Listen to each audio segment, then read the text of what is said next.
guys, it's Belle from Belle's Book Reviews again, and today we're going to be reviewing A Mango Shaped Space by Wendy Mass. This book is about a girl named Mia Winchell who has synesthesia. Mia lives through the first 13 years of her life hiding the fact that she has synesthesia.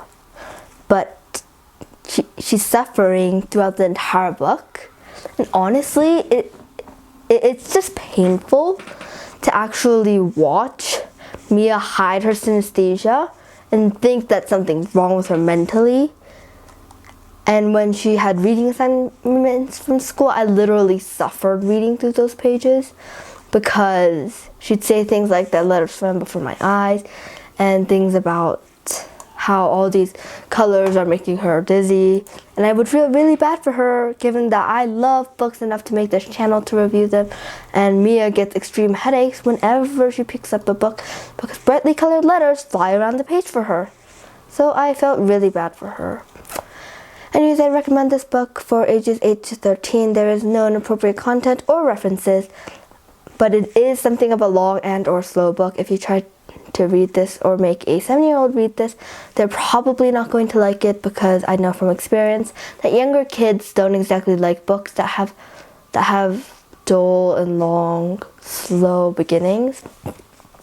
Because honestly, reading a book with a slow beginning, it can actually make a lot of people lose interest very quickly, so I would not recommend trying to get a 7-year-old to read this.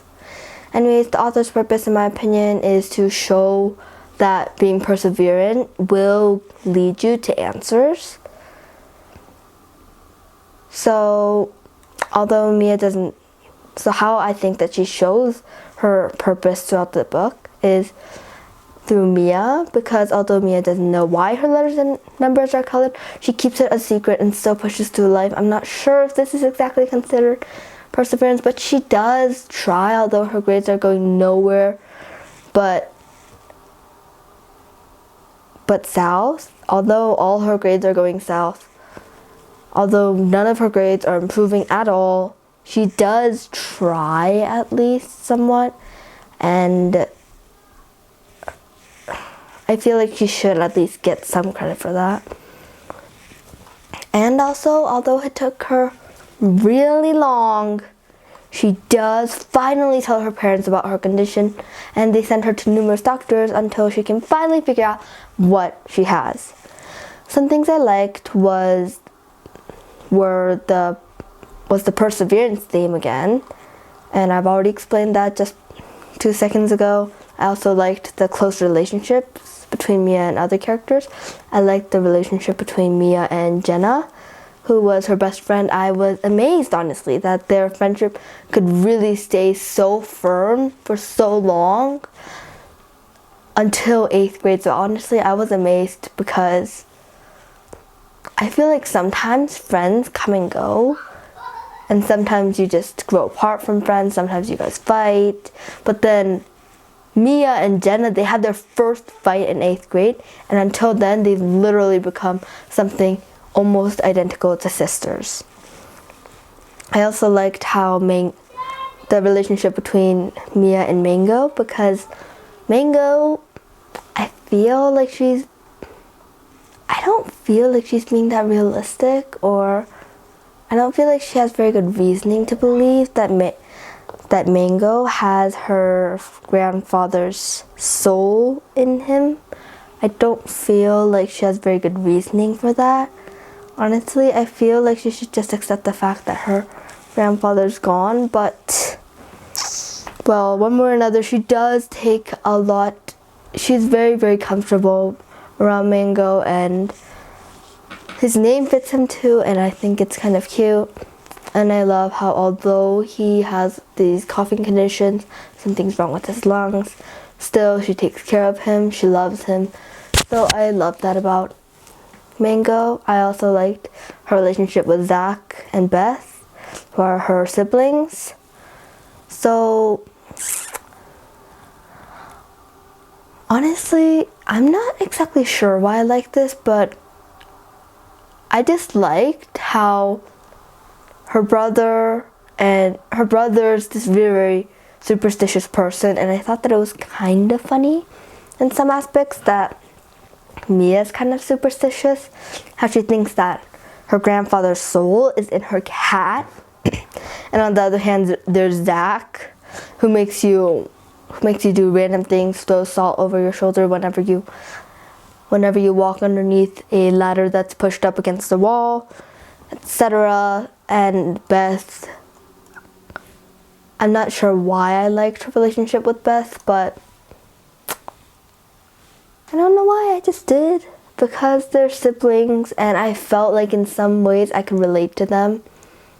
And I also liked Mia's relationship with Jerry Weiss, however you're supposed to pronounce it. Mia's doctor. Well, honestly, I'm not sure if you'd call it a doctor, but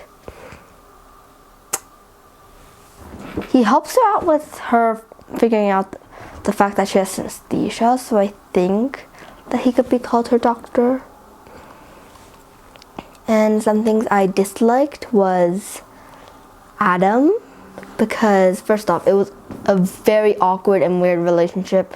Second, why would you waste your first kiss on someone like that? His note when Mango died was literally word for word. I'm quoting this from the book. I guess you really like cats. I'm allergic, so I can't say I like them too much. It was nice kissing you. I hope we can do it again sometime, right soon, okay? So honestly, I was infuriated when I read this page, because I'm just like, in my mind, I'm telling him, okay, you guys kissed at the meeting. Yes, I get it, but her cat is dead, and all he has to say about it. Because he could at least have said, I'm sorry for your loss, but instead he's talking about himself. This shows how self-absorbed he is and how self-centered he is. He's literally talking about how, oh, I can't really relate because I have allergies to cats. And I was infuriated because I wanted to tell him, Mia's cat just died. Why don't you just say, sorry for your loss? I'm sorry. I bet you miss him. I'm like, that wouldn't have been a very good note, but still, anything would be better than saying, I can't really relate because I'm allergic. And the worst thing is, I don't know if this was meant from him to be like comforting or to like take her mind off her dead cat. But the thing is, he's talking about kissing her. I hope we can do it again sometime. And honestly, I was infuriated because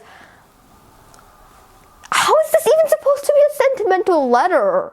Overall, this is nothing close to a sentimental letter. Okay, I'm sorry. I'm done with my mini rant.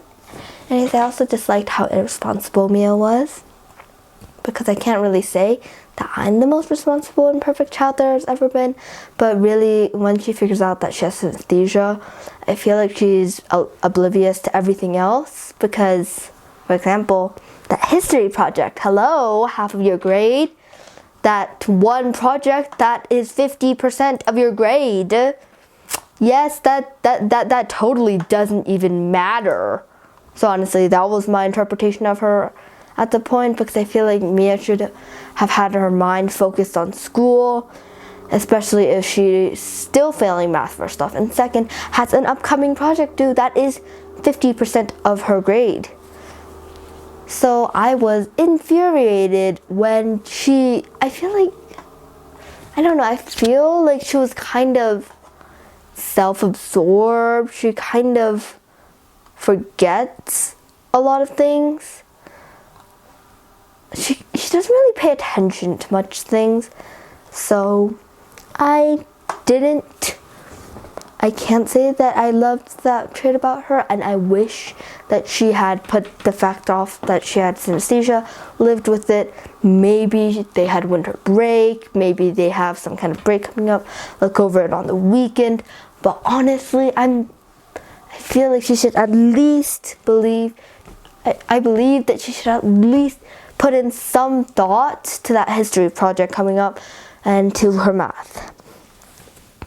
Anyways, so if you're a reader who likes books like the Vanderbeckers on 141st Street by Karina Yan Glasser, or Rules by Cynthia Lord, which I have reviewed before.